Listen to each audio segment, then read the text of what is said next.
Well, here we are again, ladies and gentlemen. I'm the Midnight Chronicler, and tonight we will be talking about, it's been a while, my top 20 Goosebump books so far that I've read. It's been like a total of 9 months since I did this video, and I thought, you know what, it's time for an update. I've read quite a few now, and I'm so ready and excited to talk to you guys about where my opinions have changed, stayed the same, all that good stuff. But guys, this is going to be part 1 of the video. This is going to be number 20 through number 11 for me. So if you guys would like to, please stay tuned for part 2, which is going to be numbers 10 through 1 for this list. I am so excited to talk to you guys about it. It's a long video, so hopefully you stick around, enjoy, like, and subscribe. Let's talk Goosebumps.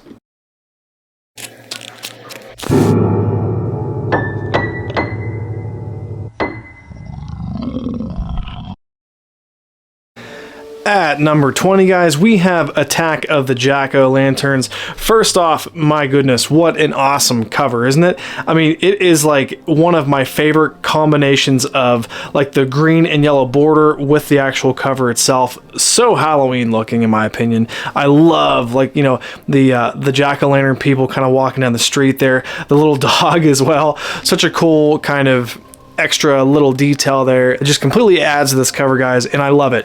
It's definitely a good like Halloween Goosebump book for sure. It's got a little bit of that like creepy zaniness that you love in Goosebump books. You have the scenes where, you know, the main character is being followed around by this group of jack-o'-lantern head people. Basically, they're like chanting things, they're making like weird hissing noises, and they're wanting him to like eat candy and stuff. It's really creepy and odd. There are some cool moments, some cool visual moments, but the story itself is a little lackluster. It kind of takes place all on this one Halloween night of trick-or-treating with some, you know, supernatural twist to it and stuff. That is number 20. It is Attack of the Jack-o'-lanterns, and in the original 62, this is book number 48. Moving right along to number 9, guys, a book that I believe cracked my top 10 last time but has slipped since then. It is Revenge of the Lawn Gnomes. Now, just going over the cover real quick, I love the color combo, the gnomes and like the orange and yellow. Great look to it. The cover also is a little bit comedic, I guess, in a sense. Definitely one of the more like zany, not necessarily scary, but kind of out there Goosebump books that R.L. Stine tends to write. It's not a book that will necessarily creep you out unless you're really afraid of garden ornaments for some reason. I really enjoyed this book. It's one of those like summer reads. Oh my goodness. It's one of them summer reads that you just kind of pick up on a warm afternoon, sit down, read it, have maybe a good laugh. I did enjoy the book, the story, kind of like the mischief that the lawn gnomes get into.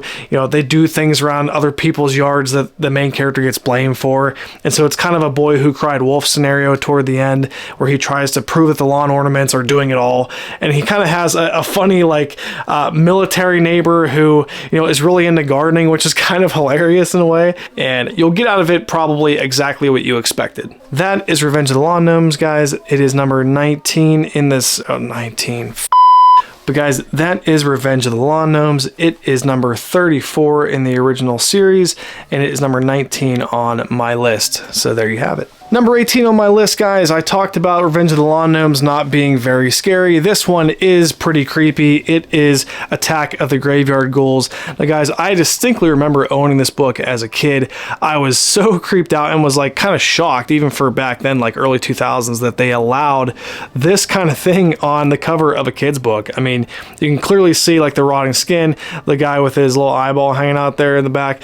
It is definitely by far one of my favorite Goosebump covers.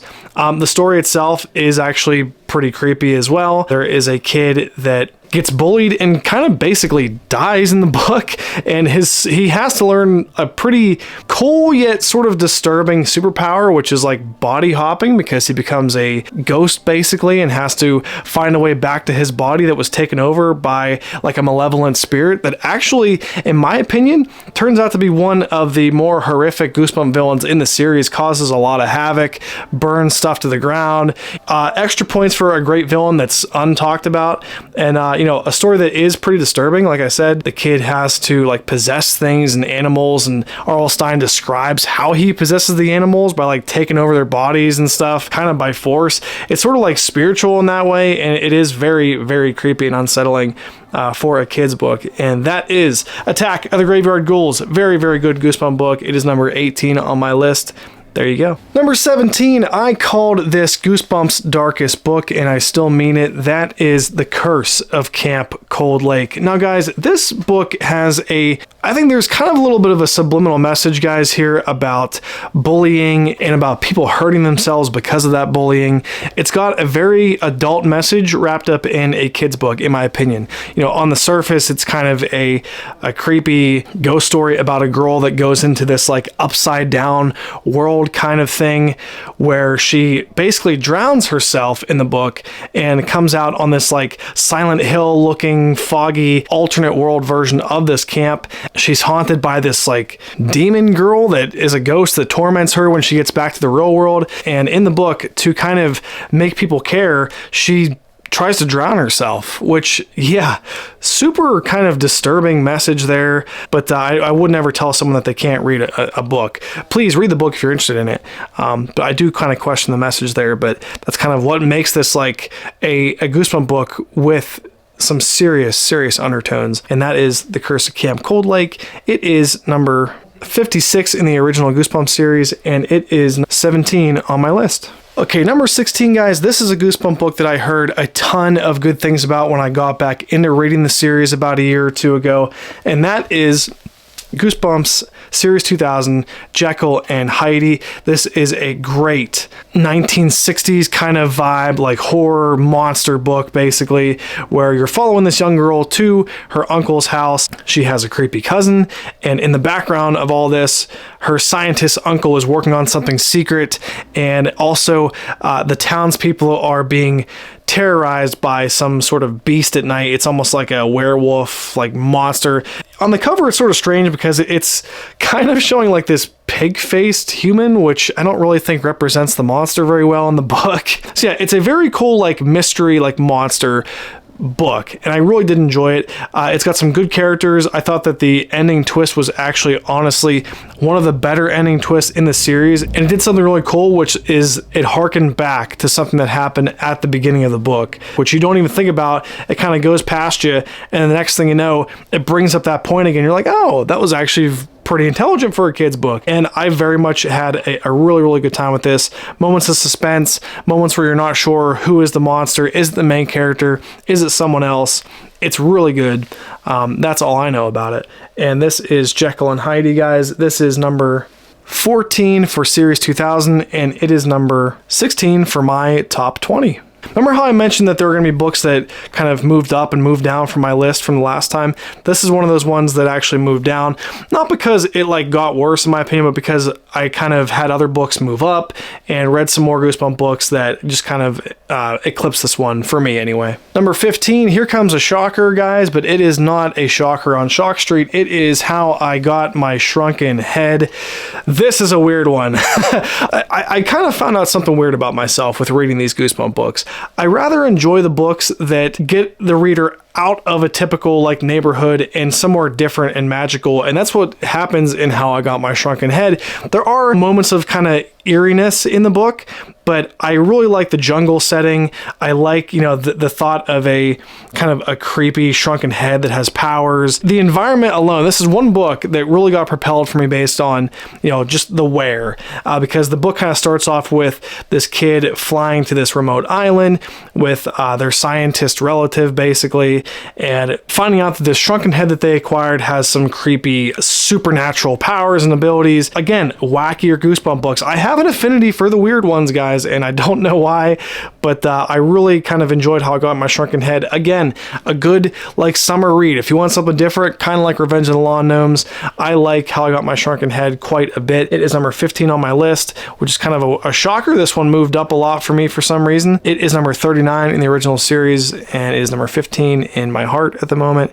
So there you go. How I Got My Shrunken Head. Next up, guys, we have a non-original or Series 2000 Goosebump book, and that is Wanted, The Haunted Mask. I think this is amazing for the first like 2/3 of it. Like the first 2/3 of this Goosebump book is some of the best Goosebumps I've ever read, and then the last third I just was not a fan of whatsoever. But I think that this is a proper creepy awesome sequel, prequel, sequel, I don't know what you want to call it, to the original Haunted Mask, which is one of my all-time favorites. And this was a proper creepy follow-up. There is a lot of action in the beginning, at least. There's some gore too. You definitely have moments where people are being attacked, they're being bitten, things are getting destroyed. At one point, a guy rips his own face off, which, I mean, come on, that's just awesome. It's a thicker Goosebump book, and it's really the ending to this book or the ending third of this book, guys, that really shot it down my list all the way to number 14. But otherwise, this is a fantastic book. Would recommend it. That is Wanted, the Haunted Mask. Number 13 is one that would also be on the top of many people's lists. It is The Haunted School. Now, this book, I had heard a ton of good things about. Really thought that the alternate reality that's shown in this book is really cool. The black and white world is something that I think we should have spent a lot more time in. I think I said in my review of this book, guys, that this is one of them Goosebump books that I think needed to be another 100 pages longer, because when you start to get to the good parts of it, you really want to stay in that world for a little bit longer. Unfortunately, because these books have to have like 120, 130 page limit, you don't get to explore the really cool parts of it for long enough. And The Haunted School has some really, really neat parts, and it makes for a awesome Goosebump read. Some really scary moments too, like in the beginning with the room filled with like ceramic school kids and stuff. And then you got the moment where you're in that black and white world, and the kids of the school that haunt that world are like drinking this black sludge, and it's very cult-like, basically. Really, really cool stuff from The Haunted School, guys. I would really recommend picking it up. Give it a read. That is The Haunted School, and it is number 13 on my top 20. Coming in at number 12, guys, we have the first book in what I consider to be my favorite / the best genre in Goosebumps, and that is the books about summer camp, and this is Ghost Camp. This is a properly creepy book. I think there's actually a scene in this that I put on my top 5 disturbing Goosebump book scenes. The book obviously follows a summer camp filled with a bunch of kids that are ghosts, basically, and you kind of start to get that hint by some of the things that they're doing. Kids are like jabbing their necks with forks. Things are definitely just off in the camp in general. I love it. The two like real kids at the camp, they basically are in danger of everyone else trying to possess them and take them over. And I love the summer camp vibe, that setting for Goosebump books. It's my favorite. You'll see why for sure as the list goes on. But Ghost Camp, guys, very solid read, very creepy read. And this is number 45 in the original series. It is number 12 on my list, and that is Ghost Camp. Finally, guys, we have number 11.